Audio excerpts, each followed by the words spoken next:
நமக்கு பாதுகாப்பே தேவ பிரசன்னம் தாங்க. அதனால்தான் மோசே சொல்றார், ஆண்டவரே நீர் எங்களோடு கூட வராமல் போனால் இந்த இடத்தை விட்டு எங்களை கொண்டு போகாதிருங்க. நாங்க எதனால் விசேஷித்தமானவர்கள்? ஏன் எங்களை பார்த்து எல்லா ராஜாக்கள் தேசங்கள்லாம் பயப்படுது? நீர் எங்களோடு கூட வருவதனால் தான் நாங்கள் விசேஷித்தமானவர்கள். கர்த்தர் எங்களோடு கூட இருப்பதினால் தான் நாங்கள் விசேஷித்தமானவர்கள்.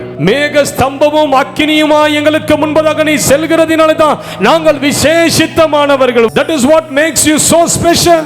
அதுதான் உங்களை விசேஷித்தமானவர்களாய் ஆக்குகிறது. தேவ பிரசன்னம், உங்க மேல இருக்கிற தேவ மகிமை அது இருந்ததுன்னா பேய்ங்க கிட்டே நெருங்காது. அது சொல்லும், எவன் அனுப்புறான் அவங்களே வேற ஏதாவது வீட்டுக்கு அனுப்ப, அந்த வீட்டெல்லாம் டச்சே பண்ண முடியாது. நீ இல்ல, உன் தாத்தனுக்கு பூட்டம் வந்தாலும் டச் பண்ண முடியாது. அவங்க வீட்டை சுற்றிலும் கர்த்தர் இருக்கிறார், அக்கினியா இருக்குது, ஒரு அபிஷேகம் இருக்குது, மதில் இருக்குது, வல்லம் இருக்குது. கர்த்தர் உருவின பட்டயத்தோடு வீட்டு வாசல்ல நிற்கிறார். வீட்டை சுற்றிலும் தேவ தூதர்கள் உலாவி கொண்டிருக்கிறார்கள்.